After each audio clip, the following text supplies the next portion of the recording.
C'est la deuxième conférence de Lost qui marche bien et on a un seul intervenant ce soir, assisté de son camarade M. Thibaut Dunat, M. Thibaut Pasquale.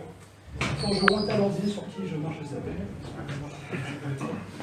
Je vais parler tout seul maintenant parce que j'avais pas parlé déjà. Bon, voilà, bon, c'est une première pour moi aussi, donc ça va être évident de me laisser 5 minutes pour que je puisse me déverrouiller. Donc, on va laisser ça, c'est M. Thibaut Pasquale.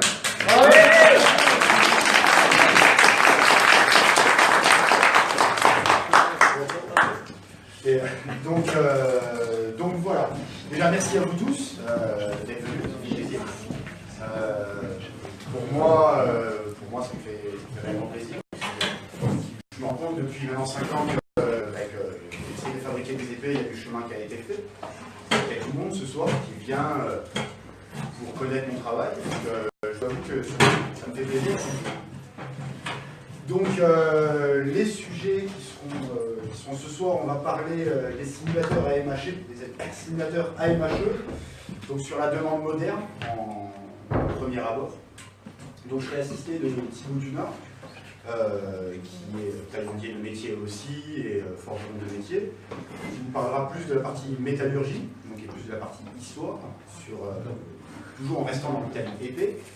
Moi, je m'occuperai plus de la partie AMHE. Forge dans les AMHE, c'est assez vague et vaste.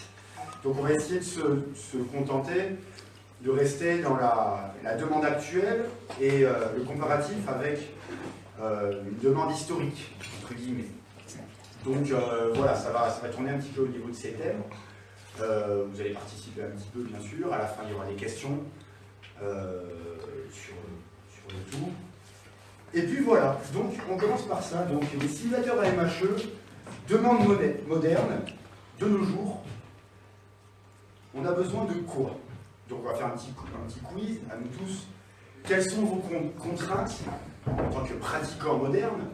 Parce que bon, on n'est pas du 15e siècle, on n'est pas du 12e siècle, on n'est pas des chevaliers, on n'est pas des gars qui jouent notre vie dans une véritable situation.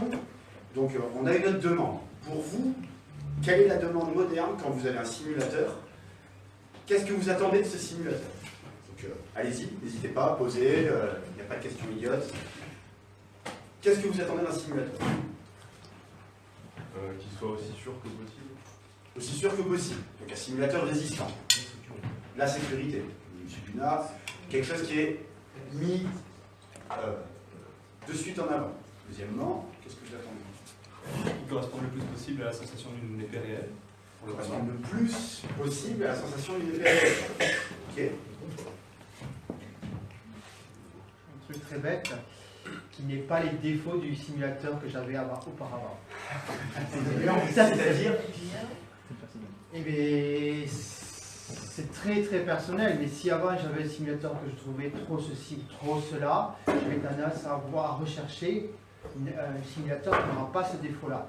Moi, dans mon expérience personnelle, ça a commencé par un simulateur nylon.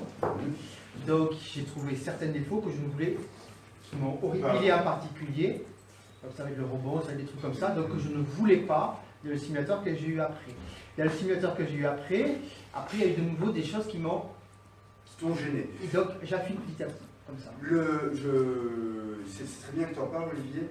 Je tiens à stipuler, on parle de simulateur acier, d'accord? Je suis fané avec. Non, voilà, on parle de simulateur acier, tout ce qui est nylon, c'est une autre branche. On parle bien de simulateur acier. D'autres remarques, peut-être encore, quand vous achetez un simulateur?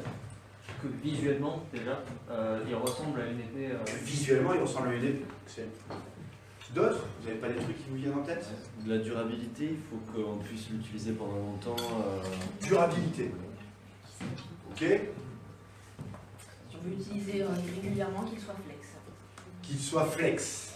Super intéressant, pareil. Donc tout ça, ce sera des points qui seront repris par la suite. On va en parler dans le moderne, dans la demande de maintenant, et on va faire le comparatif avec plus une demande de recherche historique. Vous n'en avez pas d'autres? J'en ai plein, c'est horrible. Il y a un comportement au plus proche quand on s'en sert d'une épée.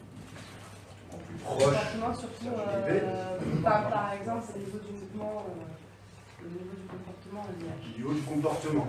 Donc, On peut parler un peu du confort finalement. Non, mais tout simplement d'un point de vue physique, mes épées accrochent. Un simulateur glisse. Un simulateur glisse. On parle vraiment de simulateur. Là, on reste sur cette branche. Sur le simulateur. Mais, ok. Sur les gradottes, il y a un truc. Il faudrait avoir une bonne sensation en main. Bonne sensation en main. Donc confort. C'est important. Claire. Pour continuer sur le confort, qui s'adapte vraiment à notre morphologie et à notre jeu. Ok. Pareil, Un peu personnalisé. Même si c'est un peu secondaire, qu'il soit plaisant esthétiquement. Ok. Il y a un truc qui vous énerve tous. Ils font tous ça presque. Non, ça vous entretient. S'en servir comme un jouet. Le jeu dans la garde. Le jeu dans la garde. Ah oui. La garde. Oui, c'est Quillon. L'entretien. Quillon. L'entretien. Génial, l'entretien. Et Quillon, ça, on va en parler. Horrible. Pour l'instant, on voit à peu près ça. Donc on a, si on les a tous de ce qu'on avait pu prendre, donc la durabilité, les couvrages des pieds. Donc voilà, confort, optimisation des points d'équilibre, donc c'est un petit peu l'ensemble du simulateur, les coups répétés, donc qu'ils soient durables, les impacts importants, pareil, comment ça réagit, sécurité qui est hyper importante dans la demande actuelle, la flexibilité et la résilience. Donc ça, on est vraiment sur une demande actuelle des AMHE. Je tenais vraiment à faire un point, moi je ne suis pas là pour dire qui a raison ou qui n'a pas raison dans les AMHE, qui est dans le vrai ou pas dans le vrai. Je me situe juste sur le moment présent et qu'est-ce qui se passe actuellement quand on me parle d'AMHE, que je clique et que je vais sur YouTube. D'accord? Comme monsieur lambda standard. On peut avoir, donc, confort, optimisation, point d'équilibre. La demande actuelle. On nous demande d'avoir des points d'équilibre qui sont plutôt près de la garde. Je ne dis pas sur la garde, même si certains font des simulateurs comme ça. Ce qui est ok, confortablement, vraiment, c'est super, ok, il n'y a pas de souci. Quand on a besoin d'aller faire une touche, toucher quelqu'un pour mettre des points dans le cadre d'une compétition, d'un amusement, d'un jeu, ou d'un sport entre copains, c'est super, on ne force pas, c'est bien, il n'y a pas besoin de faire de pompe, il n'y a pas besoin de s'entraîner. Hop, c'est à la portée de monsieur tout le monde, je peux aller mettre un overhouse sans forcer, pof, les pays y va. Les coups répétés. Les coups répétés, on nous demande de pouvoir faire des parades tranchants contre tranchants plein fer, et qu'on nous demande, je ne veux aucune trace.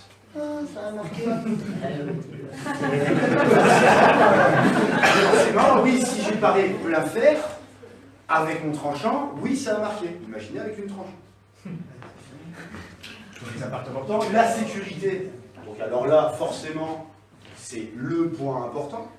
Donc, on a besoin, bien sûr, d'acier résistant, d'être sûr que l'acier est tip-top.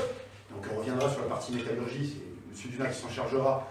Et vite fait, actuellement, nous, nos épées, elles sont faites dans un acier qui est utilisé pour la NASA, en gros. Hein. Je veux dire, non mais, sérieusement, on se dit, oh, c'est un morceau de ferraille. Non, non, mec.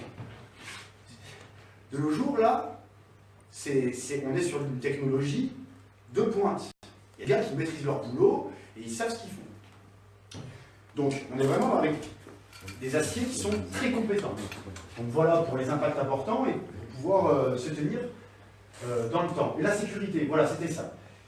Ce qui est souvent demandé, c'est dire, au final, je veux pouvoir aller plein pot, partir de 10 mètres en arrière, mettre une estoc plein fer à mon pote, qu'elle se plie à 95 degrés, plus loin que la moyenne, et qu'il n'y ait pas de problème, qu'elle revienne en place, qu'elle ne casse pas, que je puisse le faire 1500 fois, et que mon pote m'ait pas mal. Mais en même temps, j'aimerais bien que ce ne soit pas trop flex pour que j'ai le sentiment du faire.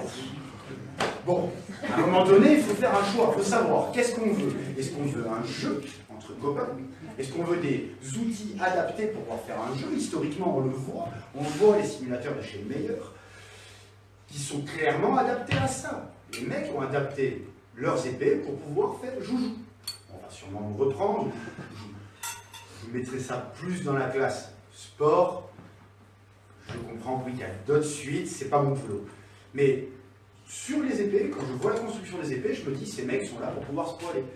On peut avoir des lames qui sont non pointues, assez épaisses, qui peuvent mettre une petite copain, histoire juste de lui ouvrir l'oreille, mais pas de l'envoyer à l'hôpital. On a des fusées qui sont plutôt longues. Pourquoi des fusées longues? Parce que là, le but n'est pas de venir mettre un gros impact dans la tête de son copain, c'est d'avoir un contrôle de l'âme. Donc si j'ai une fusée longue, ça me permet de pouvoir arrêter, quand j'ai envie, mon simulateur et pouvoir dire « Pop, touché, je t'ai vu, touché, le point y est, tout va bien ». Flexibilité et résilience, ben voilà, c'est un petit peu dans le même... avec la sécurité, c'est ce qui est demandé. Voilà, avoir des lames très très flexibles et très polyvalentes.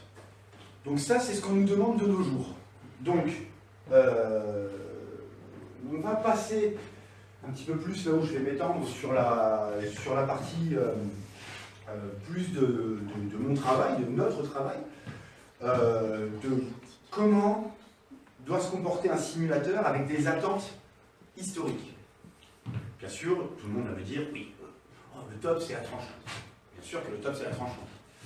Quand on a 1 an d'escrime, je pense que c'est chaud de se mettre un petit peu à la tranchante. Bien sûr qu'on peut travailler tranquillement, voir, mais il faut une assurance, il faut une confiance en son copain. Il faut se dire, est-ce qu'il ne va pas péter une durine, il va pas me la mettre dans l'œil?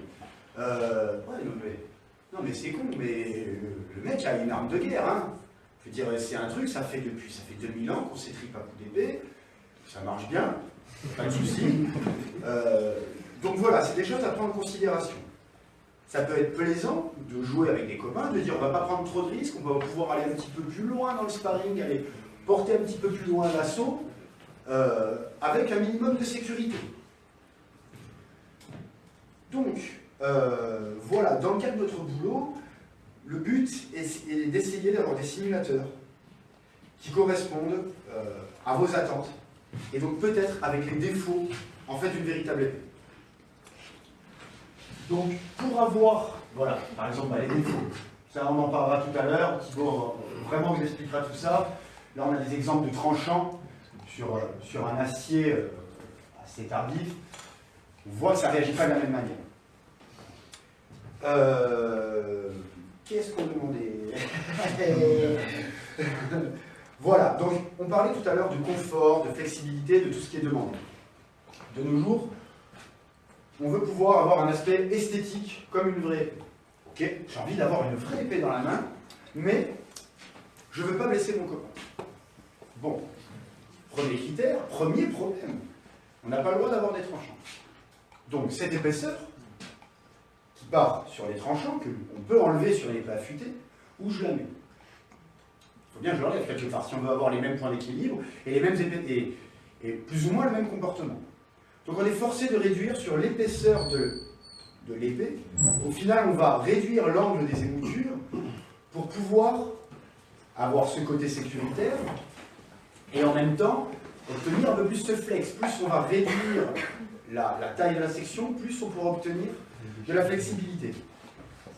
Je préfère, dans mon cas, quand je propose des simulateurs, pour des personnes un petit peu avancées, j'encourage pas les gens qui débutent à venir nous commander une arme. Enfin, du moins un simulateur, c'est pas le but. Vous serez perdu, vous perdez de l'argent financièrement, vous ne saurez pas exactement ce qu'il vous faut, et vous allez ruiner votre épée très rapidement. Donc il vaut mieux commencer avec cette grande production qui propose des prix super, très attractifs. On n'en a pas parlé, ça c'est un truc d'ailleurs important de la demande actuelle, le prix. Les gens veulent une épée très rapide, très vite. Pas chez moi. Très vite, performante, et enfin voilà, tout, je veux tout très vite. Donc on est vraiment dans le schéma de la consommation actuelle. eBay, tac, j'achète une épée, boum, je veux qu'elle marche, là demain je l'ai chez moi, je tape, et il faut qu'elle n'ait aucun problème, sinon j'appelle le vendeur, je dis oh ça va pas. Hein. Donc on n'est pas du tout dans la même demande. Je vais plutôt rester sur les épées je prends le parti de prendre des tranchants plutôt fins. Sécurisés, on va avoir 1 mm. Si on vient faire vraiment une coupe sur la tronche de son pote, c'est sûr qu'il va avoir mal, mais en travaillant correctement et doucement, on peut vraiment se poiler en toute sécurité. Par contre, ça va vous apporter des petits avantages. Ça va être dans le liage, quand vous allez venir prendre votre fer, si vous n'êtes pas placé correctement au niveau de votre fer, d'entrée, même si ce n'est pas un tranchant, vous n'aurez pas l'accroche d'un tranchant, il y aura déjà les premiers indicateurs qui vont vous dire « Oh, ça fait 4 mois que j'utilise mon simulateur, pam, pam, pam, pam, pam. Il y a quelque chose que je ne fais pas bien. » Parce que si j'ai une vraie épée avec mon tranchant, donc ça va marquer encore plus, parce que là on n'a pas un millimètre, on peut avoir plus fin, et ça marquait encore plus, mais mon épée elle va pas durer longtemps, je vais la réaffûter à chaque fois, et voilà, super. Voilà, on a l'exemple là-dessus, au niveau d'un tranchant, on peut voir clairement, alors je ne suis pas archéologue, je ne suis pas métallurgiste, ça ressemble quand même à un impact. donc voilà, vous verrez après avec la partie métallurgie, ça va un petit peu plus s'éclairer, ce sera vraiment intéressant. Mais c'est vraiment ce principe. Donc ça vous donnera déjà des indicateurs.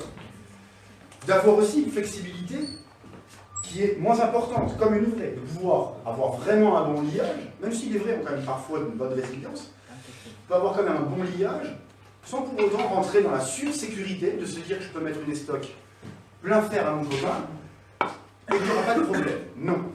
Sur ces simulateurs, on demande de pouvoir avoir une estoc contrôlée, car 10 cm dans la tête du monsieur suffisent. Pas besoin d'arriver au bout. C'est précisé pour Facebook, les enfants ne faites pas ça chez vous. Les enfants ne faites pas ça chez vous. C'est vrai qu'elle est donc, voilà, au niveau des... un petit peu des tranchants et comment ça réagit. Au niveau des gardes, non, je vais rester sur la flexibilité pour le moment, cette fameuse flexibilité. J'ai une épée qui est géniale, j'avais fait il y a quelques temps, vraiment au début, selon une demande des AMHE qui avait vraiment à l'époque, on cherchait vraiment des simulateurs flexibles. On n'avait pas encore, comme quoi on voit, nous tous, comment ça a évolué en 4 ans, notre vision de la chose. 4-5 ans pour ma part, ça fait 4-5 ans que je fais des armations historiques européens. Et on voit vraiment que ça a évolué au niveau. Avant on se disait, il faut pouvoir y aller, s'amuser, bam, je rentre, j'y vais. Maintenant on commence à être un petit peu plus intelligent, à avoir des contrôles de lame, pouvoir se mettre des bonnes estocs, se déplacer une côte, mais sans pour autant la casser. Voilà. Donc j'ai vraiment un très très bon exemple de lame que j'avais fait il y a quelques temps, qui est super intéressant, qui m'a mis beaucoup de défauts, je m'étais trompé. Alors, c'est de l'OGM, on la reconnaît. Voilà. Surnommée la bifleuse. Donc, demi-molle. Voilà. C'est la première fois que ça m'arrive. Donc, on a vraiment plusieurs défauts sur cette étude. Donc, premièrement, j'avais vraiment fait un point d'équilibre, du moins un pommeau trop conséquent. J'étais sûrement, comme beaucoup de personnes, dans cette zone de confort qu'on cherche tous finalement, comme en AMHE, où on vous dit, allez, fais 10 pompes, ah non, j'en peux plus, bon, ben, il faut que tu en fasses 15 si tu veux progresser. Donc, c'était un peu ça, de dire, oh, c'est bon, j'ai pas besoin de m'entraîner quotidiennement pour aller super vite avec mon épée, je me mets un point d'équilibre à l'arrière, et je pourrais mettre des points, faire le beau avec les copains. Là, voilà, on se retrouve avec un point d'équilibre qui est vraiment quasiment au niveau de la garde. Alors en main, c'est génial. Hein. En main, oh, je vais super vite, je la sens pas, top. Par contre, c'est un petit peu le même principe d'aller pêcher, de jeter sa canne de pêche. Pour ceux qui font de la pêche, pour moi, le geste de l'épée est très similaire à une canne à pêche. C'est un petit peu le même geste. Et si vous n'avez pas de plomb au bout de votre canne à pêche, vous ne pourrez pas aller viser un endroit précis. Si vous n'avez pas cette information d'inertie, ce poids qui vous dit « je veux aller là, je t'amène à cet endroit là, donne-moi l'information ». Là, on ne l'a pas. On a juste ce point qui arrive, ce sera plus ou moins une visée avec les bras, mais pas quelque chose de précis lancé avec une épée. D'accord ? Donc voilà, c'est un confort qu'on peut avoir sur certains simulateurs dans les AMHE. Pour moi, c'est faux, entièrement faux, plus que faux. Avec Monsieur Dumas, il vous en parlera, il a fabriqué une base de données privée, c'est pour nous, voilà, de références d'épées. Au total, on a quasiment 200, 250 épées référencées. Pour celles où on a le point d'équilibre, il n'y en a pas une, mais pas une seule. On a vu avec un point d'équilibre à la garde. Pas une. Donc, on se pose des questions. Pourquoi? Deuxièmement, pour remonter sur l'épée, on va avoir, donc ce point d'équilibre, le pommeau, on va avoir souvent des fusées très longues. Donc, de nos jours, on va vraiment avoir ce fusil long pour avoir ce... Alors, je déteste ce mot, je l'entends souvent, ça demande discussion, mais ce pivot. Alors, je ne suis pas du tout d'accord dans le maniement de l'épée où il y a un pivot. C'est pas parce que vous avez un grand bras levier que vous allez pouvoir faire une jolie coupe. Si vous avez un grand bras levier, ça va faire POC. Comme une hache, ça va rentrer, mais on ne va pas trancher. Si on veut trancher, il y a forcément un phénomène d'avant en arrière ou d'arrière en avant, qui peut être créé par les bras ou par le bassin le 3/4 du temps en tirant les hanches.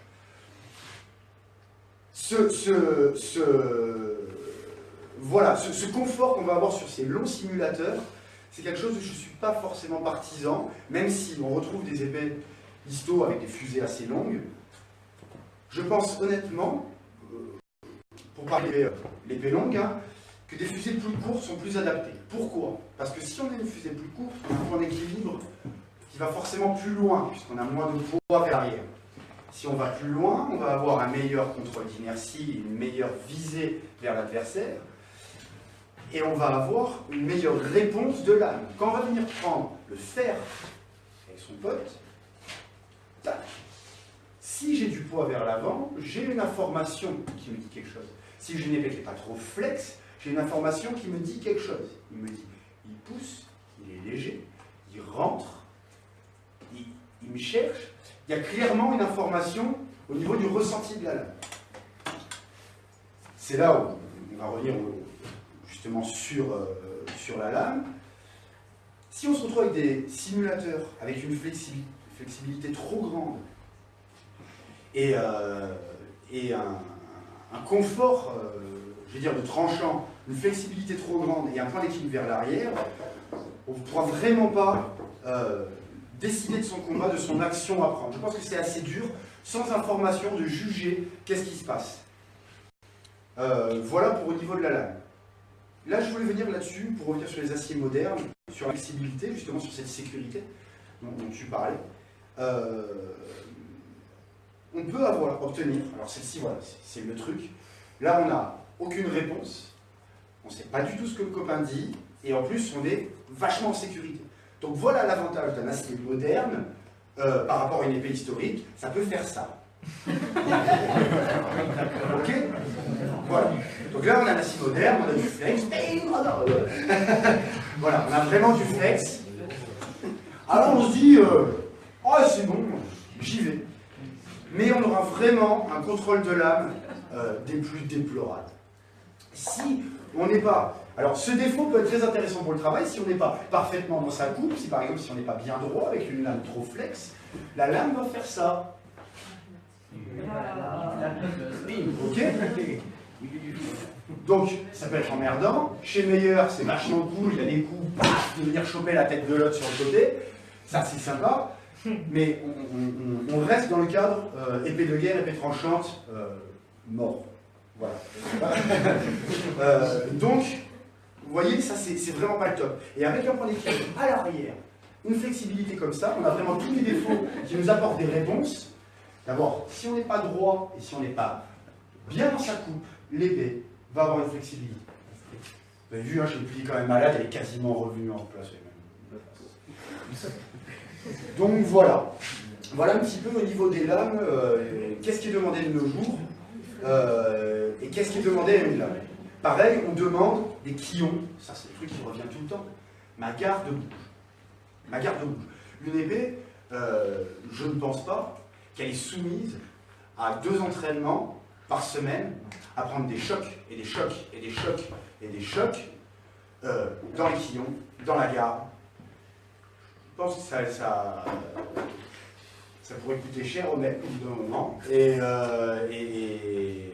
je Je ne pense pas que ce soit fait pour ça. Il y a forcément un autre travail qui est pris en compte.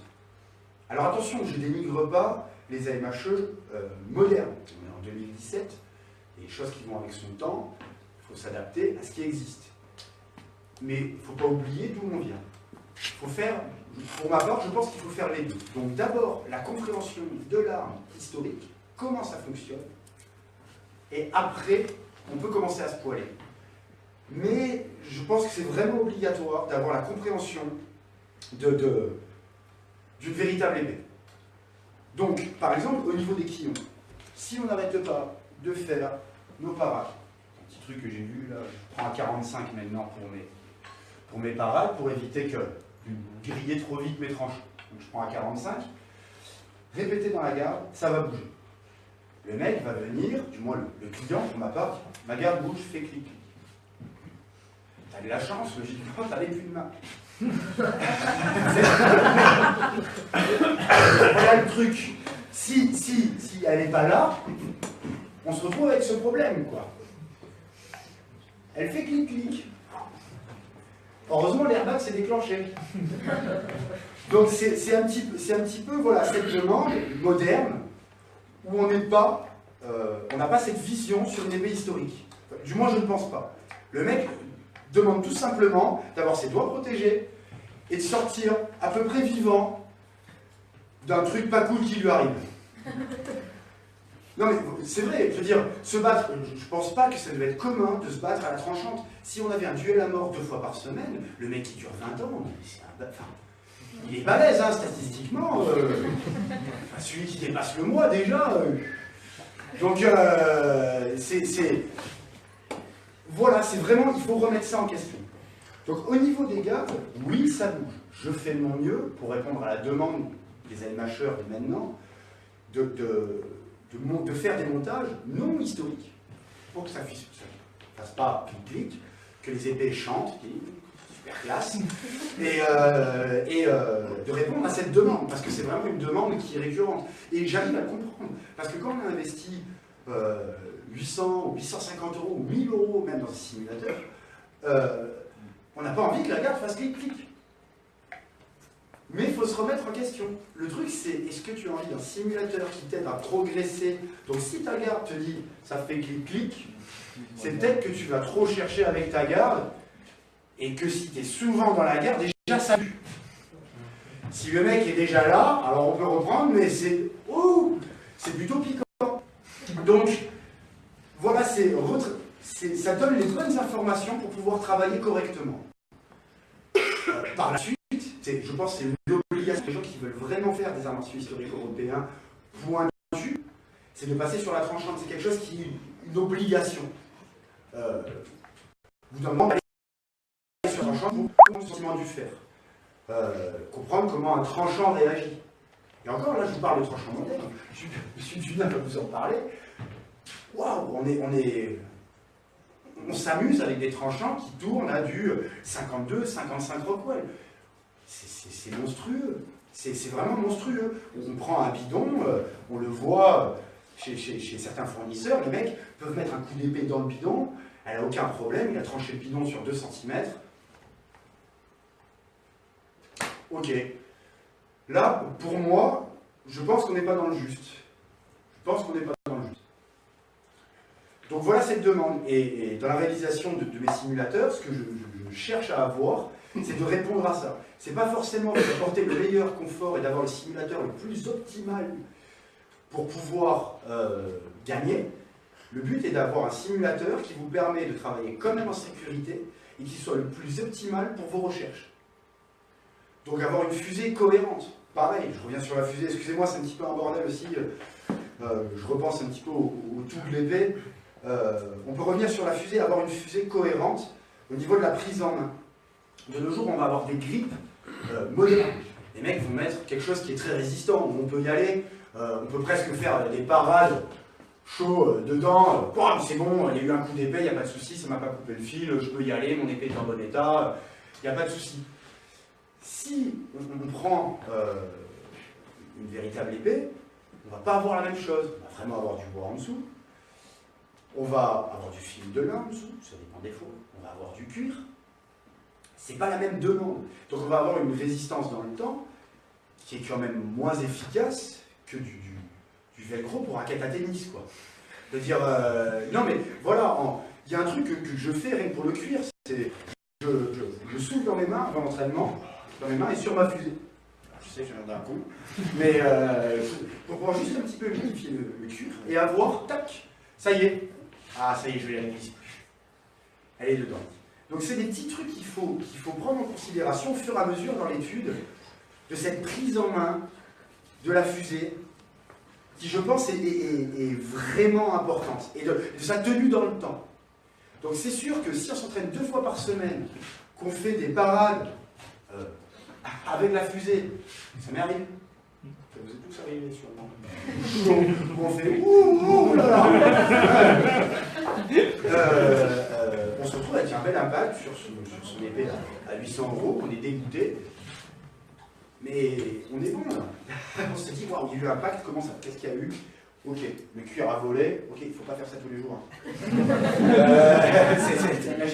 viens de perdre en rôle. Non, il ne faut pas faire ça tous les jours. Donc voilà, c'est quelque chose qui a à prendre en considération. Il y a un entretien qui se fait. Très intéressant, tout à l'heure on en parlait, l'entretien. Hors de question, pour moi, d'utiliser des aciers inox. Hors de question. C'est quelque chose que vous ne verrez jamais chez moi.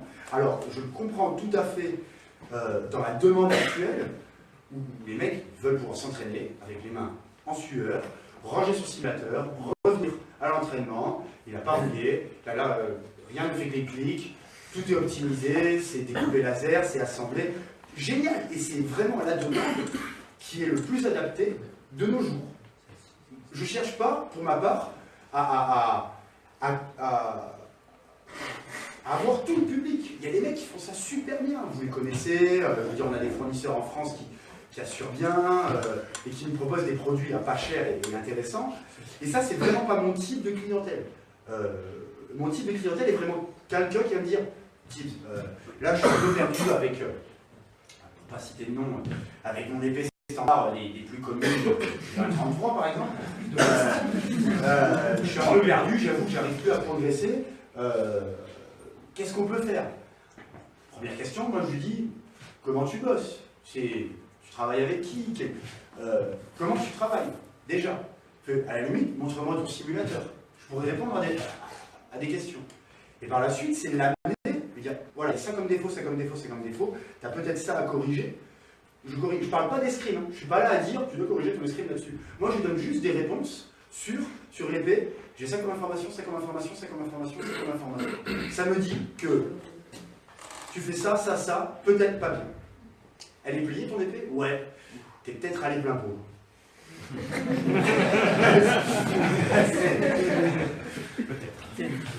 Donc, voilà. Je pense avoir fait plus ou moins le tour sur la demande des simulateurs, sur comment c'est construit par rapport à la sécurité.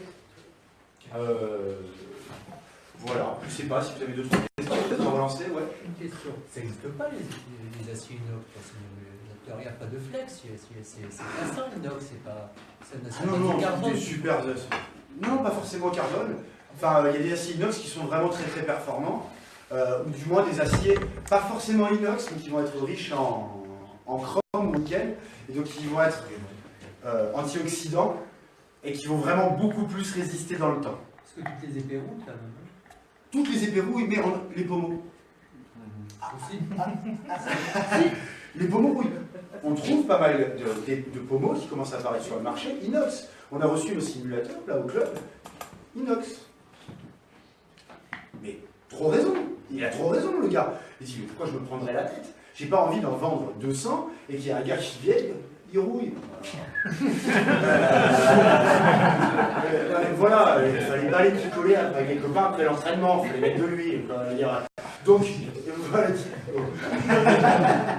Donc, voilà des exemples. Ou alors, comme tu dis, pour les lames, on va avoir des aciers qui roulent plus lentement. Un acier carbone, c'est... Tu passes pas l'huile avec, après, t'es marron, quoi.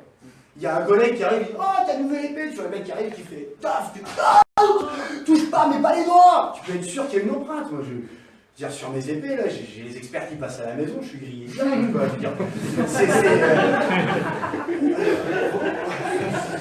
donc, voilà, ça réagit vraiment à ça, et ça demande, donc hyper intéressant, ça demande un entretien constant de ça là. On peut supposer qu'il y avait peut-être des gens qui le faisaient, en fait. Après chaque session, je pense que tout le monde place WD-40. À remettre dans le contexte. Si par exemple sur une véritable épée, tu dis à votre session, vous mettez de l'huile à chaque fois sur les épées. Excellent. Nous on le fait pas. Pourquoi me demande pas, hein? On s'en fout. On est là, bon, peut-être qu'ils se disent aussi, ça sera trop roulé, j'irai voir Thibaut, ça c'est pas possible. Non, voilà, parce qu'il n'y a pas eu cette règle qui s'est établie. Il n'y a pas de coup de pchit, WD-40, peu importe, et ça rouille dans le temps. Vraiment, je suppose, j'ai pas envie de citer de marque, mais vous voyez ces simulateurs, ces FEDER communs que tout le monde a, ils ont quand même, bien sûr qu'ils rouillent, mais ils ont quand même une facilité à moins rouiller que les aciers standards. Je te jure, hein. C'est une horreur pour moi la rouille, hein. C'est ma hantise. Je veux dire, je rentre de l'atelier, j'ai une épée qui est nickel, je la bosse, le lendemain matin je revais dans mon bureau, la rouille, quoi. Et j'ai beau passer de l'huile, ça apparaît direct. L'oxygène, de suite, il est là, je veux gagner. Donc voilà, donc il y a cet entretien qui est important. Voilà, qui est important au niveau des lames. Je ne sais pas au niveau du timing, mais plus ou moins pas mal. Oui, aussi. Moi, j'ai vraiment, en fait, j'en ai deux des questions. Ouais. D'un point de vue historique, comme vous disiez, les gardes qui font des flics, les poignées qui peuvent être un peu endommagées, etc. Est-ce qu'on ne pourrait pas imaginer qu'il peut y avoir certains corps de métier, ou alors le propriétaire lui-même de l'arme, qui avait des notions justement d'entretien et de réparation par rapport à ce type de dommage-là? Là, je ne peux pas donner de réponse. J'ai pas là-dessus. Je ne sais pas comment étaient vraiment entretenues les armes. On peut observer des affûtages fréquents, c'est quelque chose qui est fait. On voit dessus quand même des épées qui appartiennent à des personnes qui ont de l'argent, sont souvent mieux entretenues que des personnes qui en ont moins. Elles sont souvent conservées dans des endroits où elles se détruisent moins. Je ne peux pas te dire comment c'est. Là, je ne peux pas m'avancer. Par contre, sur le montage des épées, je sais qu'il y avait différents corps de métier.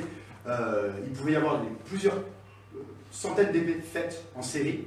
On va être plutôt tardif quand même sur le Moyen-Âge, faites en série. Et c'était monté à la mode de la région un petit peu. On envoyait les épées, et il y avait des gars qui montaient des pommeaux ou des gars. Donc voilà, un petit peu au goût des gens, ou peut-être de l'envie. Peut-être aussi du forgeron à qui ça l'arrange, qui dit, là dans la matière, là je tire 50 pommeaux. Il y a moyen d'en tirer 60. Le gars est dans le business aussi. Le gars est dans une demande de dire, attends, je gagne 10 pommeaux, pour moi c'est vachement bon. J'ai retiré 50 grammes par pommeau, je gagne 10 pommeaux. Donc il faut aussi remettre en considération que peut-être, il y a des épées qui étaient livrées, pas forcément avec un bon équilibrage, parce que ça arrangeait le forgeron. Là, j'en sais rien, c'est juste des suppositions personnelles, parce que ça a pu m'arriver. Il y a des fois de me dire, oh là, le pommeau, je suis limite, bon, on va voir. Et puis finalement, mais voilà le truc, tu vois, je me dis, forcément, c'est des commerciaux, ils ont aussi besoin de faire tourner leur machine, donc voilà. Vas-y. Une question, mais monsieur... Oui, vas-y. Une question par rapport à l'aspect rouille et tout ça, est-ce que le fait qu'on n'utilise pas de fourreau dans les pratiques modernes... J'ai pas assez de retour là-dessus. Je peux pas dire. Je pense que le fourreau protège de base.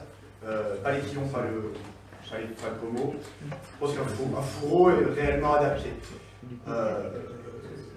J'espère qu'on pourra, plus tard, on va travailler avec des artisans qui fournissent des fourreaux et qui assurent pour les épées. Ce serait vraiment super parce que je pense que ça va avec. Si on a une épée quand même de luxe, tranchante, ça va avec. Je vais laisser la suite. Monsieur Luna, oui. Bon, vas-y, après on... Vas-y, termine vite fait. Je me demande demandais juste si justement sur des épées histo, est-ce que tu as aussi des clients qui font clic-clic? Thibaut Duna va répondre à ça, comme ça enchaîne direct. Et, voilà.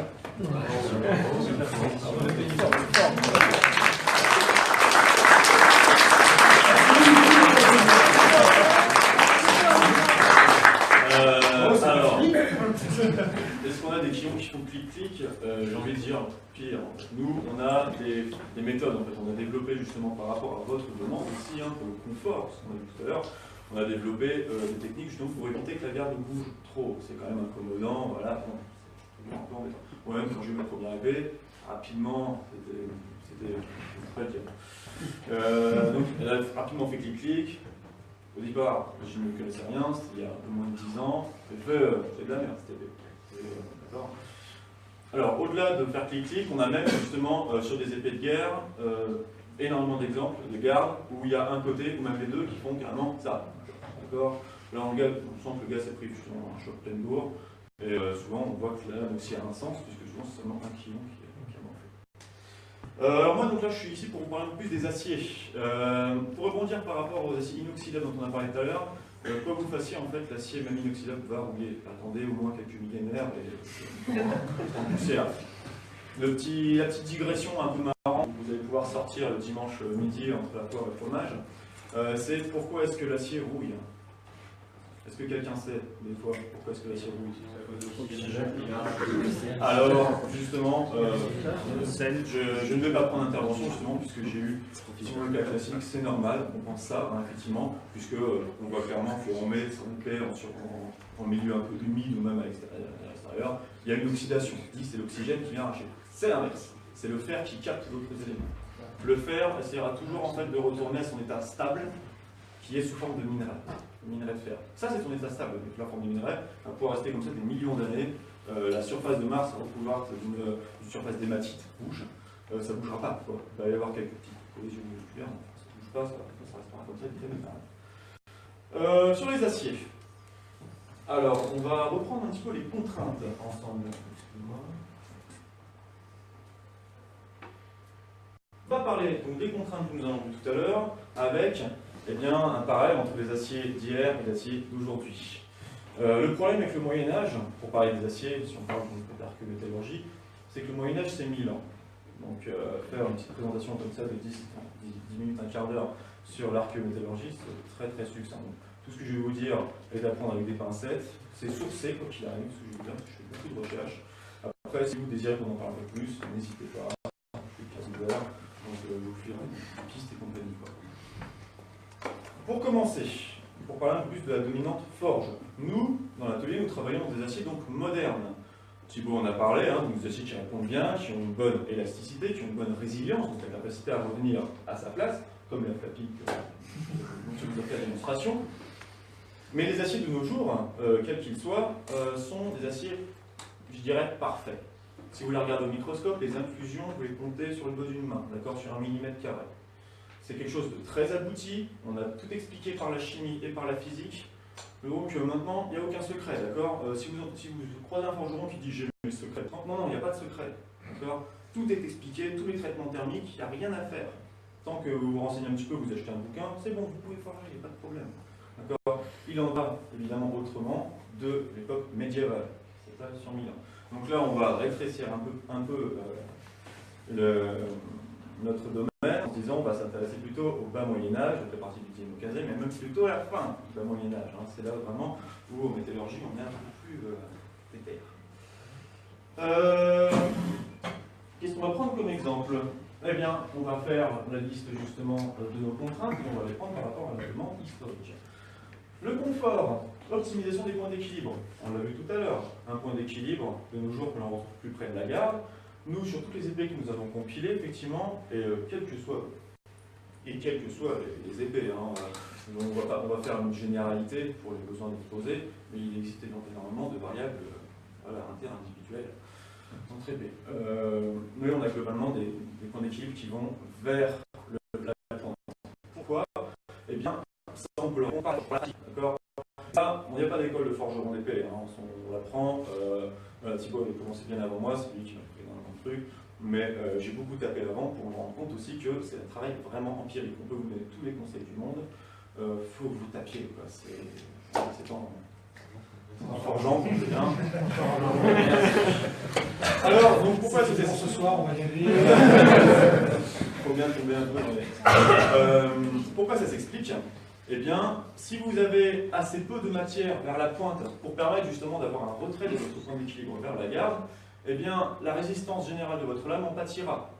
Donc, on retrouve sur les lames historiques, donc les lames, on a assez peu de lames, justement, on va faire les épaisseurs au talon, au milieu, à 10 cm de la pointe et compagnie, on se rend compte qu'on a quand même des épaisseurs vraiment conséquentes, donc il y a une bonne rigidité. Maintenant, le pourquoi? Eh bien, le pourquoi, c'est à cause des aciers. Je vous ai dit, donc maintenant, la métallurgie moderne est très aboutie, il en va très très loin pour la période médiévale. On n'est pas sur la même période, la même façon de production, on n'est pas sur la sidérurgie moderne. Aujourd'hui, on produit l'acier en haut fourneau, d'accord? C'est de la fonte coulée. Ici, on n'est pas comme dans Game of Thrones, où on voit à un moment donné les épées couler dans des lampes. Ça, c'est encore un bon stéréotype. On ne produit pas une nécessité. Et même pour toute la période médiévale, plus on s'approche de la Renaissance, et plus on va maîtriser justement le principe de fonte et de haut fourneau, mais on n'en est pas là encore à couler des barres d'acier, les laminer et après en tirer des barres, et après en tirer des épées. On va utiliser donc la technique du bas fourneau, qui va être la réduction directe du minerai de fer, et on va, d'ailleurs c'est dommage, j'avais un gros massio comme ça de fer, on va oublier. C'est malheureux. Mais dans tous les cas, en fait, vous ramassez des massios, donc des grosses boules de fer issues du bas fourneau de 10-20 kg, vous les mettez en barre, vous les soudez ensemble, et bam, c'est bon, c'est envoyé chez forgeron, grossièrement corroyé. Donc, voilà, c'est de taille.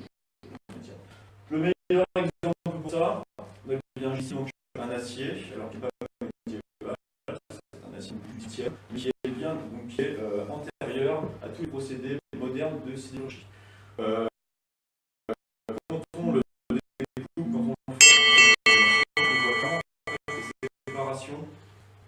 Plusieurs massios, plusieurs morceaux qui ont été mis les uns derrière les autres pour faire une barre homogène. Ah oui, à dire, donc voilà, vous faites pas mal avec. Je ne sais pas si certains d'entre vous ne le savent pas, mais l'acier, par rapport au fer, donc, est un alliage de fer et de carbone pour la première définition du terme. On y ajoute énormément d'éléments de nos jours en fonction des demandes, d'acier spéciaux. Mais pour le Moyen-Âge, on va vraiment se contenter à très très peu d'éléments. Vous n'allez pas avoir tout ce qui est manganèse, chrome, vanadium et compagnie, ou alors en très très petite quantité, et ce n'est pas maîtrisé. Vous allez avoir essentiellement le carbone, l'azote, le cobalt, le cuivre et le nickel. Vraiment des éléments qui vont pouvoir venir dans l'acier. Mais ça, ce n'est pas des éléments qu'on maîtrise. On va vraiment maîtriser la quantité de carbone qu'on va ajouter grâce au charbon de bois. Et là, ça, c'est des séments végétaux minéraux. Et l'azote, par la nitruration. Alors, on ajoute de l'azote grâce au nitrate contenu dans l'ammoniac. L'ammoniac contenu dans... Voilà. Vous avez fait, je pense, le cheminement un peu, tremper les épées dans...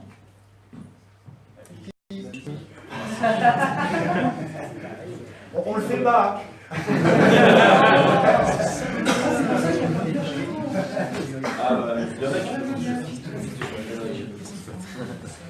Alors on va avancer un petit peu parce que moi c'est terminé là-dessus.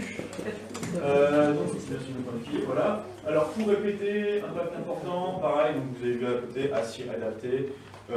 Pour parler des aciers, pour toute la période médiévale, donc à partir du 12e, on a des relevés comme ça sur des épées qui ont été faites en micrographie, sur la quantité de carbone que vous pouviez avoir dans l'acier.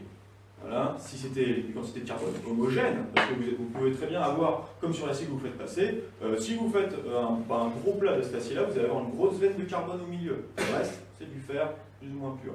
Donc complètement hétérogène. Qu'est-ce que je voulais dire par là? Là, c'est noté. Je n'ai plus une idée. Oui. Sur les deux autres et sur les résiliences, c'est pareil. Donc, quantité de carbone. Oui, sur les relevés d'épée. Voilà. Donc, à la quantité de carbone égale, on va être entre 0,40 et 0,50% de carbone, ce qui correspond à des bases acier de coutellerie maintenant. On les utilise même vraiment plus. Et sur les Rockwell, tout à l'heure on parlait d'épées qui peut aussi entre 50 Rockwell, hein, donc bien résistantes. Hein. Nous, les burins qu'on utilise sont justement dans ces eaux-là, 50. Question du plafond, c'est quoi un Rockwell? Rockwell, c'est une unité de mesure en fait, de dureté d'un acier.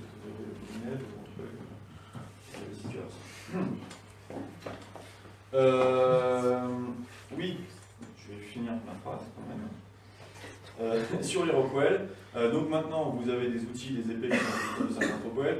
Pour la période médiévale, vous allez être plutôt entre 20 et 40. Voilà.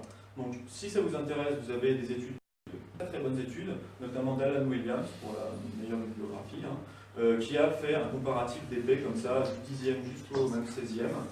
Sur la manière de faire les épées, si c'est soudé en plusieurs morceaux, si c'est un acier homogène, la quantité de carbone théorique et résistant. Donc quoi qu'il arrive, 20, 40 Rockwell, eh ben, ça ne vous permet pas de prendre des impacts pleine balle comme on a dit tout à l'heure. Hein. Il faut une escrime raisonnée pour conserver ces tranches. On a fait justement un test hein, par rapport à ça, hein, pour faire un peu avancer l'exposé. On a fait un peu un test. Dans l'acier que je vous ai fait passer, on a fait un test, vu qu'on a une grosse zone de carbone, on l'a replié, à la manière justement du célèbre Damas, hein, le feuilleté, replier des aciers les uns sur les autres, pour homogénéiser justement cette quantité de carbone. La preuve en est, pour la dureté justement de cette veine, quand on essaye d'appliquer notre burin sur cette veine carbonée, le burin, il s'écrase. Voilà, donc on est quand même sur une veine assez rigide. On l'a corroyé, on l'a étiré, on l'a soudé, et on en a fait une lame. Et il apparaît que cette lame, justement, donc avec une quantité de carbone assez basse, juste quelques veines qui vont lui apporter rigidité, eh ben, a quand même une résilience importante. On souffle quand elle plie. Oui, c'est pas celle-là.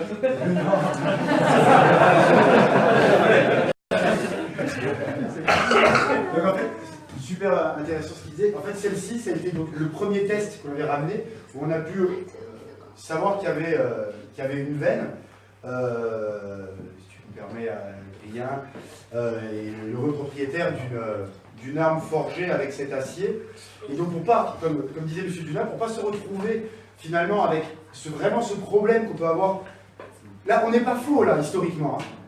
Là, on n'est pas faux. Hein. On dit, ah, il plie. Je te le mets? Non. Bon. Donc, voilà, on n'est pas faux. Et comme disait M. Dunat, pour pouvoir avoir une meilleure résilience sur la lame, on a vu qu'il n'y avait qu'une seule veine, on l'a répété 5 fois. Donc, on a remis 5 fois cette veine pour obtenir une meilleure résilience. Merde. Et là, en fait, oui, vas-y. Ah oui, on parlait du feuilleté justement. Petit aparté, avant que j'oublie, l'acier Damas. Alors on a pas mal de commandes de rien en fait hein, sur les aciers en feuilleté. C'est donc l'acier Damas qui consiste à replier des aciers à différentes nuances carbonées les unes sur les autres. Après révélation à l'acide, ça vous fait des dessins. C'est pas forcément la compréhension, c'est tellement nombreux. Vous pouvez venir la voir après. Et donc vous avez des dessins dessus, donc des petites vagues. Hein. Vous pouvez faire des dessins en échelle, des dessins parcellés. Enfin voilà, c'est très prisé en coutellerie moderne. Le problème avec cette technique, c'est que ce n'est pas historique. En fait, hein. Les épées que l'on peut retrouver dépassent encore en fait, ce système de Damas. Pour vous la faire courte, le feuilletage, le Damas que l'on a maintenant en coutellerie, c'est un système de corroyage, donc de travail de la matière, après réduction, où on va venir en fait homogénéiser la quantité de carbone en repliant l'acier sur lui-même. Donc les plus célèbres vont être les épées mérovingiennes, de nombreuses aussi épées vikings, où maintenant avec corrosion, eh bien, on voit bien justement les dessins à l'intérieur. Alors au-delà d'être un besoin esthétique, c'est surtout un besoin eh bien, technique, quoi, tout simplement. C'est une manière de corroyer la matière. Une manière de corroyer. Sauf que la capacité des dessins à l'intérieur est phénoménale. C'est ça qui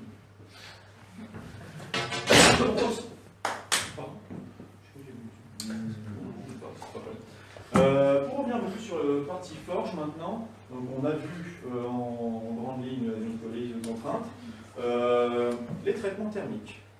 Nous forgeons les épées, on a parlé un peu des aciers. Les traitements thermiques entre hier et aujourd'hui. Donc je vous ai dit, il n'y a aucun secret maintenant en métallurgie, on explique tout. Vous commandez un acier, un certain type d'acier, on vous fournit, ou en tout cas vous pouvez demander la fiche technique de cet acier pour obtenir les températures de temps, les températures de revenu, avec une courbe justement de résistance par rapport à la température, et normalement comme ça des données qui sont bien quantifiées. Il en va évidemment autrement pour la période médiévale, surtout que maintenant la sidérurgie est mondialisée. À l'époque, il y avait des bassins industriels qui se développaient plus rapidement que d'autres, et donc des régions qui étaient avantagées métallurgiquement. Hein. Je pense notamment au plus grand bassin justement de production d'armement en Europe, c'est notamment le nord de l'Italie et le sud de l'Allemagne. Voilà. Eux ont toujours été à l'avant-garde de la métallurgie. Au passage, le fait qu'il y ait beaucoup de sources médiévales sur lesquelles on se base pour les streams les plus longues, c'est une corrélation selon toi avec le bassin industriel? Moi je pense, puisque en dehors, on fait souvent la comparaison entre l'épée qui a été faite par rapport aux armures, les armures qui se font en fonction des armes. C'est pas l'un qui s'adapte à l'autre, c'est la métallurgie qui définit les deux.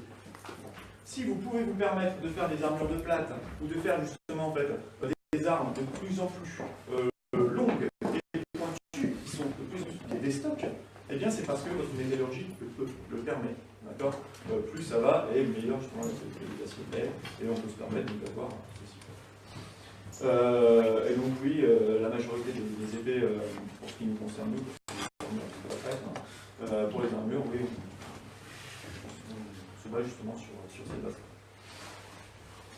Je parlais des traitements thermiques. Voilà. Donc, si on se base donc, sur les meilleures zones comme ça, métallurgiques, on n'est pas du tout sur les mêmes traitements que maintenant. On fait, comme vous connaissez bien, on va mettre la vidéo de la 30.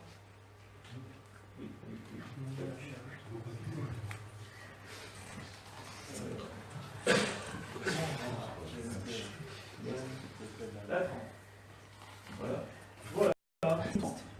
Donc, nous avons un four de trempe dans lequel nous mettons notre acier à une certaine température.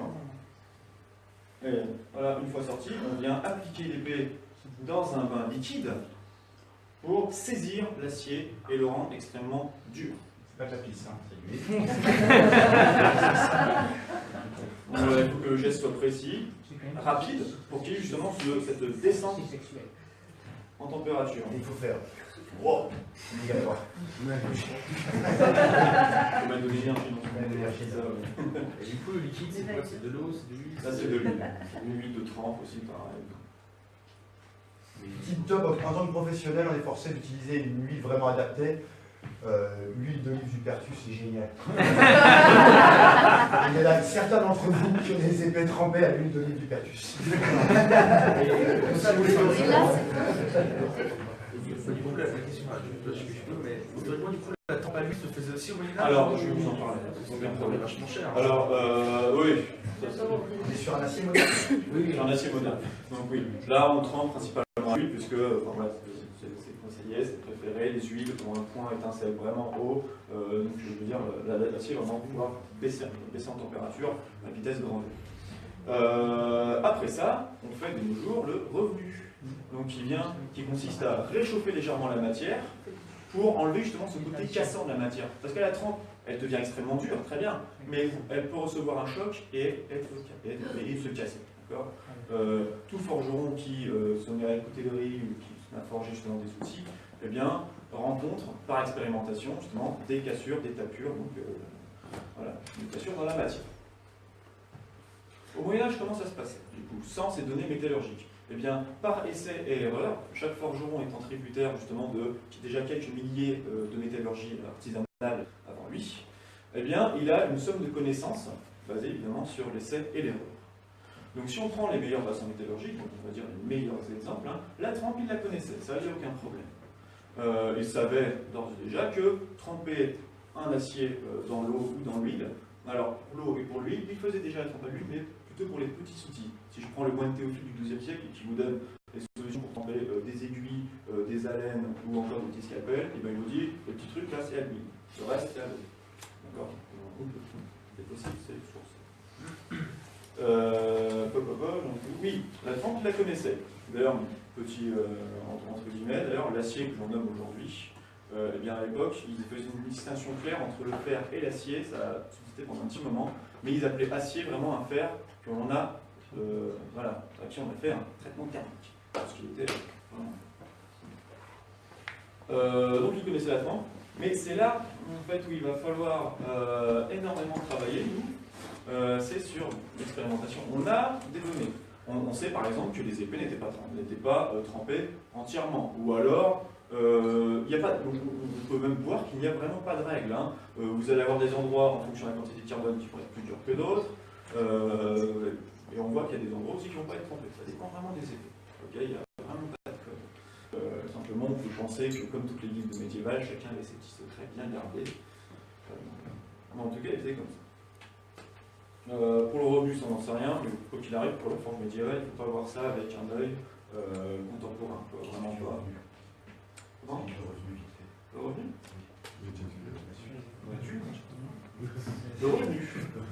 Là, je vais dire, le revenu.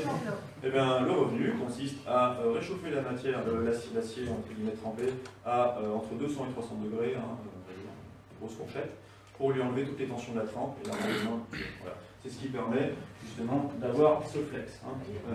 L'épée, ici, une fois trempée, je ne peux pas dire ça, ça c'est moins l'épée. Par contre, une fois que vous le faites, elle devient beaucoup plus souple. Grande utilité.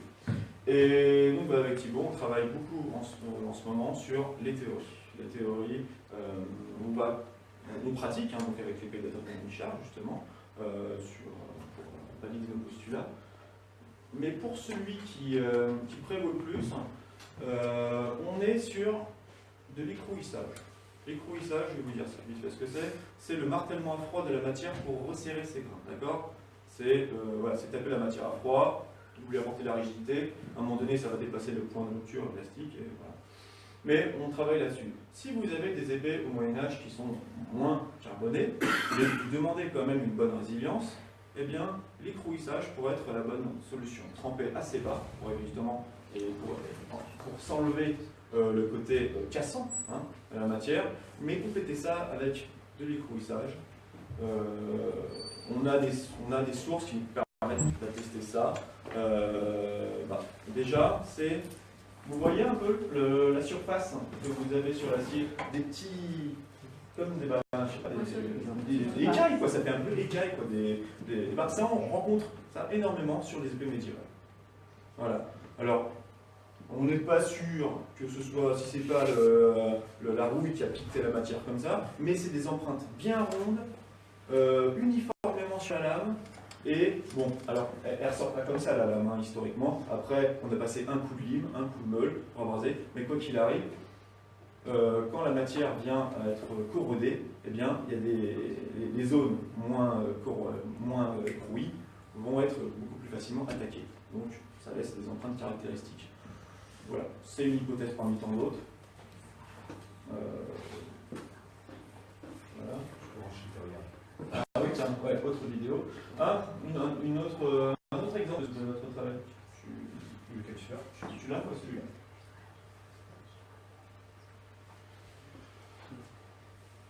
Un autre exemple de notre travail, et ça vient directement avec la qualité de l'acier. On a des iconographies médiévales qui nous montrent alors un étrange outil, des artisans qui travaillent sur un banc, sur un acier, et sur une épée, et qui tirent comme ça une espèce de plane. Et par rapport à la forme de gorge de certaines épées, justement pas en demi-rond, hein, qui serait fait avec une étampe et après avec une meule, on a vraiment un côté bam, bam, arrête. Ok, donc ça, ce serait éventuellement fait par une sorte d'outil comme ça, une bonne bouge, avec laquelle on vient arracher la matière. Alors, si vous avez un acier actuel à 55 procol, vous pouvez oublier. Hein. Alors, dans ce cas, il faut utiliser vraiment un acier bien supérieur. C'est ça. Voilà. Écoutez, je suis quelqu'un qui déborde complètement, donc je peux tout à fait durer sur ce domaine-là, venir encore 3 heures, mais c'est vraiment pas vous faire. Donc je vais passer directement aux questions par rapport à ma partie, s'il y a des points qui n'ont pas été forcément très clairs, des demandes d'éclaircissement, n'hésitez pas. Jean, historiquement, vous avez évoqué la différence entre acier et fer. Vous pourriez un peu développer à partir de quelle période on peut en parler C'est très compliqué. Là, je vous ai dit, en fait, la théorie la plus commune, d'accord, mais évidemment, ça dépend des... Ça, c'est une veine carbonée. Hein. Voilà, exactement ce qu'il vient de dire. Donc, c'est hyper intéressant, comme on n'a pas des aciers qui sont forcément très très homogènes. Là, il y a des fois, avec mon truc, je sais pas, le truc fabriqué, il y a des moments, pas de problème, je retirais des copeaux, et tout d'un coup, toc, je me retrouvais bloqué, ou alors, il suivait l'endroit et ah là c'est mou, je vais par là.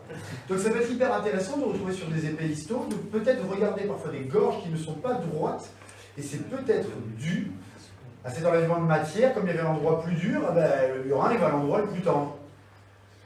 Alors je ne sais pas, ce sera confirmé dans le temps, à revoir, mais c'est peut-être des choses à jeter les coups d'œil sur quand vous regardez des épées histo. Restons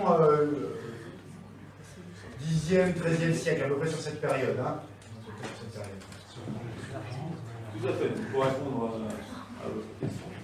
Alors, c'est quelque chose de très compliqué, puisque là, on parle de l'Europe, on parle du Moyen-Âge. Donc là, je vais donner l'explication la plus adaptée, je dirais, celle qui a poursuivi depuis très longtemps, jusqu'au XVIIe. Mais voilà, chaque civilisation a donné un peu sa propre définition du fer et de l'acier. Sachant que les deux, fer et acier, ça vient de fer ou acérum, voilà, qui viennent eux-mêmes en fait d'une racine grecque, encore chalide et encore indienne, enfin, c'est très très lointain, et chacun en fait donne un peu ses justifications. Mais quoi qu'il arrive, même si on a compris que déjà le charbon apportait quelque chose à la matière, que des séments, donc la sémentation, l'acte d'apporter du carbone dans l'acier, peut provenir justement de séments végétaux, animaux, minéraux. Donc on va rajouter comme ça des séments dans le feu pour que l'acier charge en carbone. Eh bien, la différence n'est pas nette. C'est pas parce qu'on va dire, tiens, laissez une demi-journée votre acier dans le feu avec la corne de bœuf, vous aurez un acier plus dur. Non, il y a plutôt en fait le côté traitement thermique qui est important dans les définitions. Où on vient justement tremper le fer et distinguer justement les parties carbonées ou pas carbonées. On peut, pour vulgariser, rapprocher ça un peu de la métallurgie asiatique, enfin japonaise même, où pour différencier la loupe dans la loupe du bas fourneau, donc le acier pur, différencier les parties les plus carbonées ou les moins carbonées, on trempe dans l'eau, on casse, et en fait les parties qui cassent vraiment le plus rapidement, c'est les parties les plus carbonées. C'est quoi la différence entre la fabrication d'un acier à haut fourneau et un acier à bas fourneau? Alors, l'acier du bas fourneau, en fait, on dit que c'est la méthode directe. C'est qu'on part du minerai de fer, on lui ajoute du charbon de bois, donc dans des bas fourneaux. Donc, ça va être des cheminées qui peuvent faire 2 mètres de haut jusqu'à 5 mètres à la fin du Moyen-Âge. On va mettre des couches alternes de charbon et de minerai. On le monte à haute température. Alors, bien en deçà de la température de fusion du fer pur, que l'on calcule à 1530 et quelques degrés. Mais le but ici, en fait, c'est d'avoir une visibilité du fer. Donc d'arriver en dessous du point de fusion, mais que les petites particules de fer se détachent du minerai et viennent se coller les unes aux autres, comme une grappe, en fait, et fassent une éponge de fer. Ça, c'est la technique de bas fourneau, donc qui nécessite après un corroyage de la matière. Imaginez donc une grosse éponge, on dirait du corail, en fait, quand ça sort du bas fourneau, et après il faut taper ça, très très chaud, le souder, et l'homogénéiser par plusieurs corroyages, donc plusieurs parties de matière. En fourneau, donc la technique actuelle, qui est dite donc méthode indirecte, on produit d'abord de la fonte dans les hauts fourneaux, donc des bonnes 50 mètres, où vous allez dépasser le point de fusion du fer pur, vous allez être autour de 1600 degrés, alors que dans le bas fourneau, vous êtes plutôt oscillant entre 1250 et 1350 degrés. Le haut fourneau, donc 1600 degrés, là, votre fer fond, enfin le fer du minerai, ça va bien, se charge rapidement en carbone, et tout ça fait descendre le point de fusion de l'acier et se transforme à la fin en fonte. Donc on sort de là une fonte à 6% de carbone, sachez fer plus carbone, acier au-delà de 2% de carbone, fonte. Donc on sort de la fonte liquide qui vient après être épurée. Donc maintenant on utilise des convertisseurs où on vient apporter de l'oxygène, brasser tout ça pour transformer la fonte, brûler l'excédent de carbone et transformer en acier. Et qui va après directement en lingotière vers les laminoirs où c'est façonné en ligue, en section carrée. Voilà. Au prix, peut-être C'est peut-être con, mais combien de temps ça prend de faire une vidéo? Si.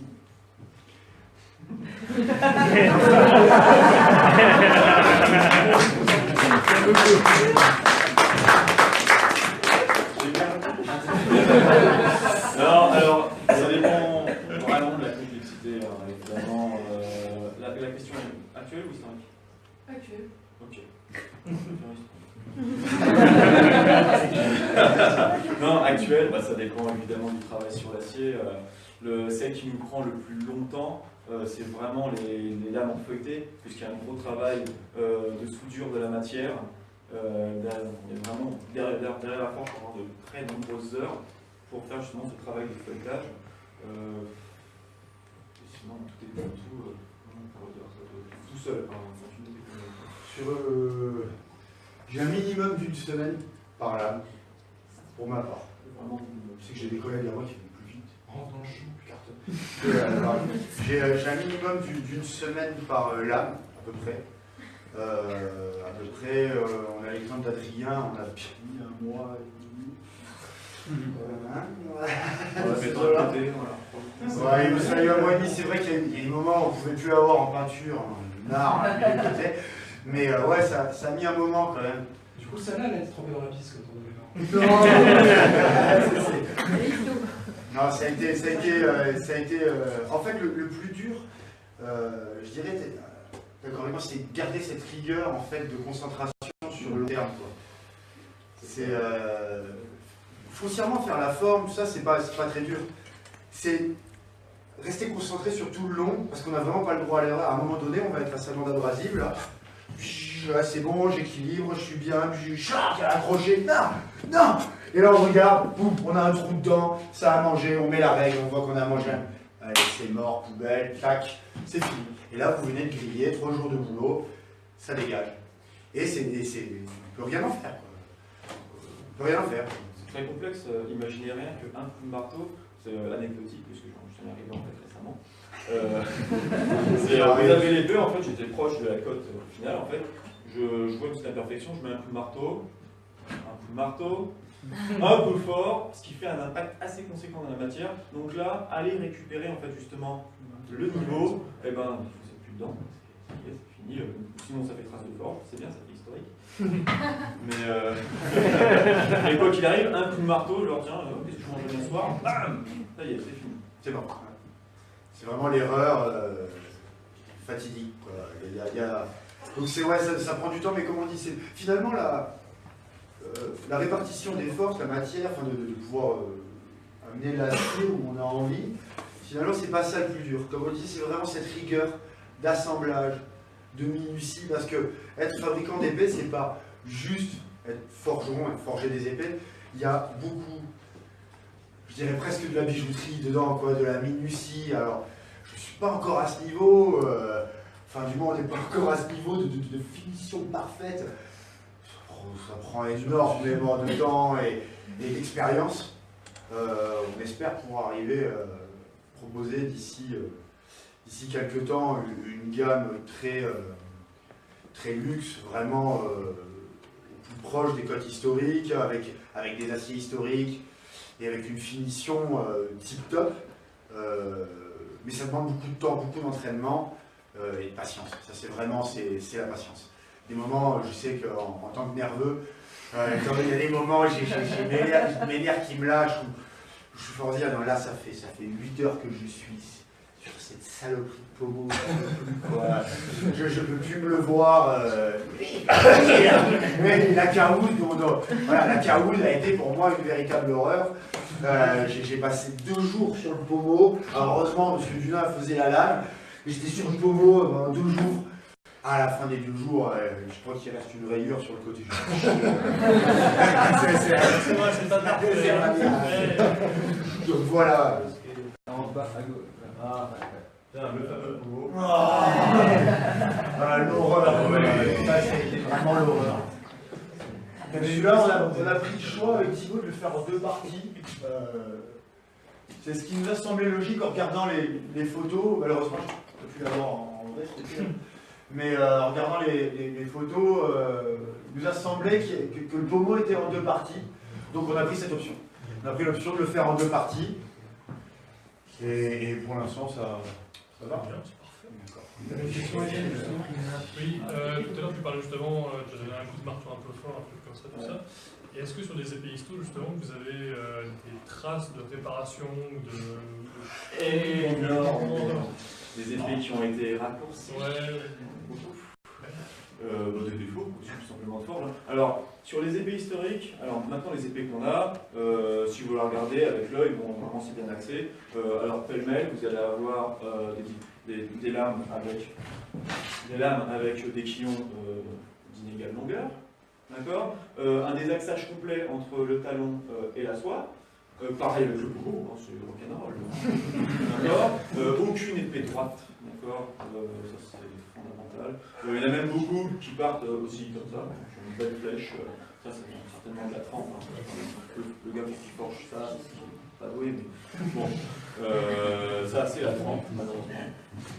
Donc oui, énormément de défauts comme ça. Et de réparation, eh bien, la première qui me vient en tête, c'est vraiment les épées cassées et remises, quoi. Donc vous avez énormément d'épées qu'on peut trouver avec donc une fusée pour les deux mains, mais qui ont une lame de 70 cm.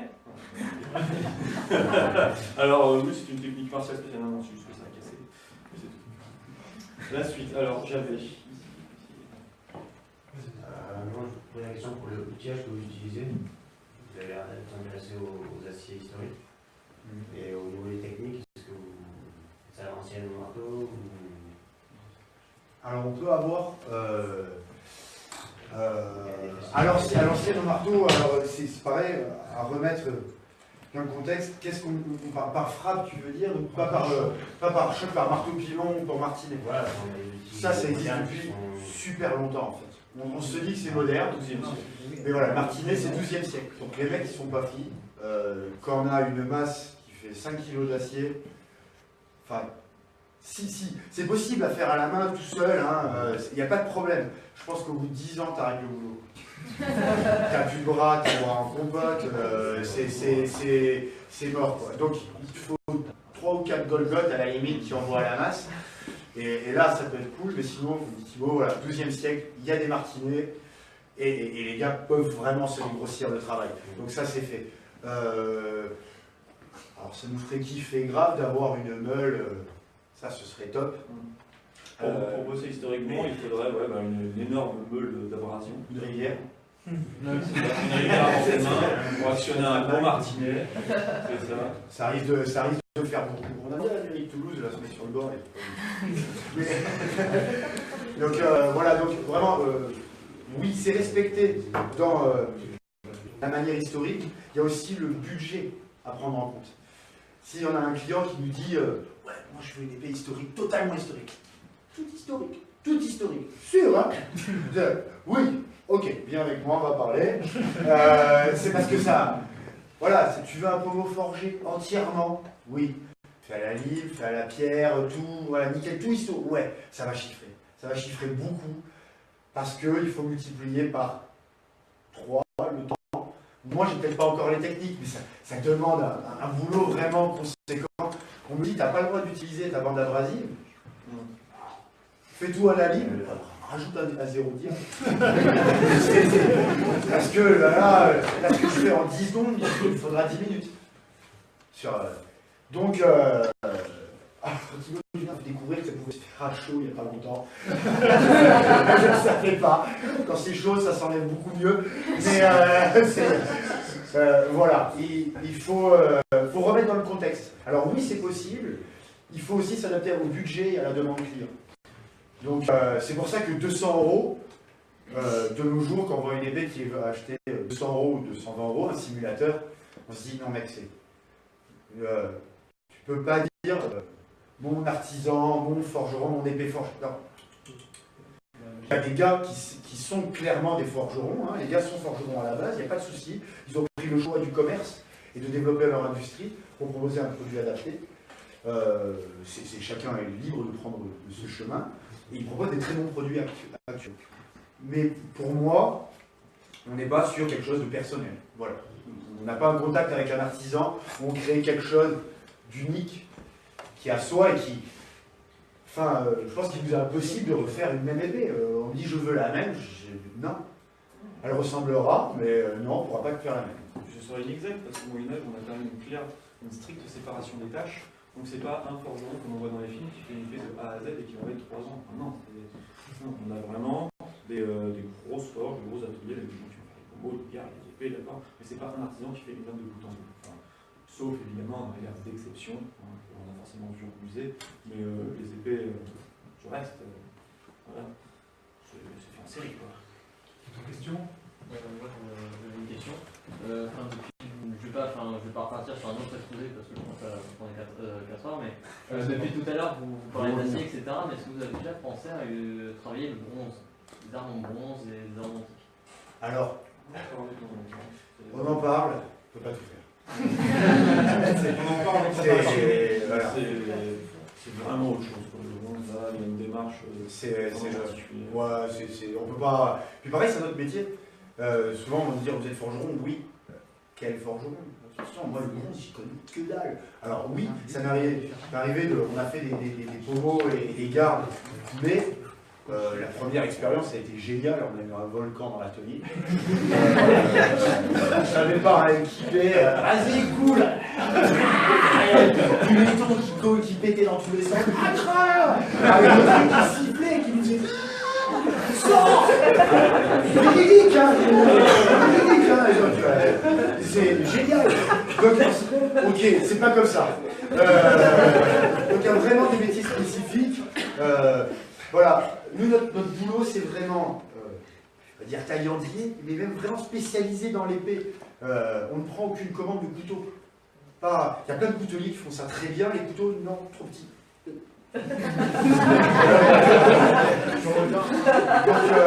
Donc voilà. Vite fait, là, je vois, pour en parler, je vois les impacts sur les épées. Je pourrais en revenir pour parler un petit peu au niveau de l'acier, des tranchants par rapport à la disait qu'il fallait conserver les tranchants, par rapport à l'acier, en fait, là, ce comportement qu'il faut avoir avec l'acier qui est donné, où on va avoir un exemple concret. Ouais, carrément. Attends, je vais la dire. Donc voilà, c'est 2 épées qui ont été forgées dans l'acier du 18e. Là, on a 2 impacts. Voilà, le mec a été très mauvais, il a mis son tranchant. Non. Il va, à la limite, tu peux en parler un peu, ce serait super intéressant.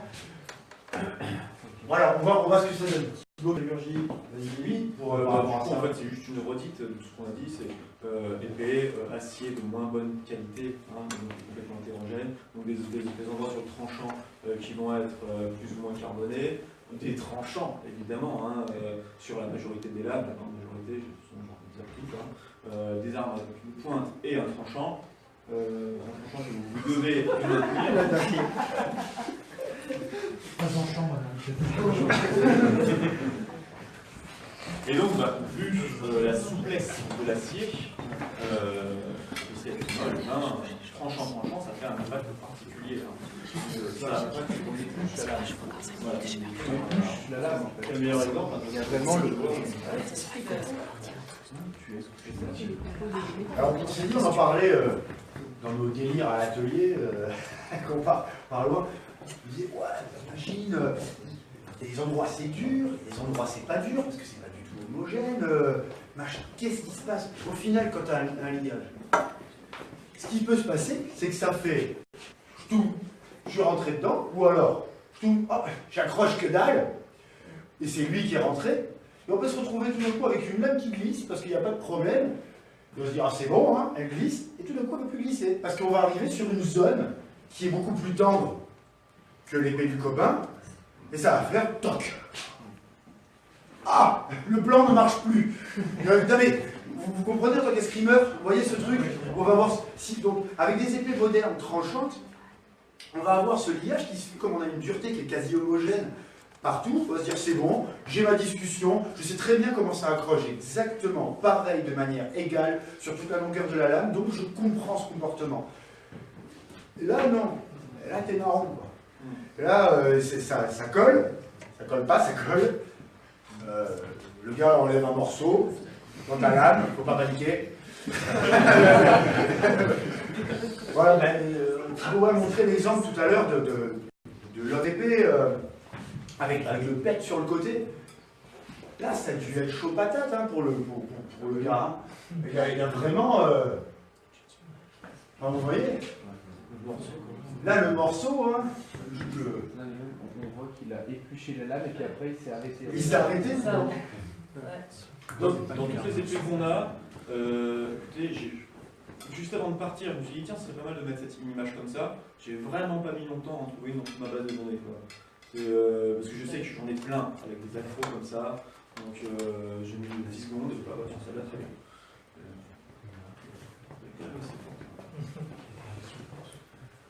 Si vous avez d'autres questions, je fais tourner en même temps le workshop. Dedans, regardez, il y a des épées historiques. Il est connu. On pourra voir plusieurs. Moi, je suis quasiment à la fin. N'hésitez pas à le faire tourner. Regardez 2-3 épées, faites tourner. S'il vous plaît. Tu récupères la place? Je suis avec les questions.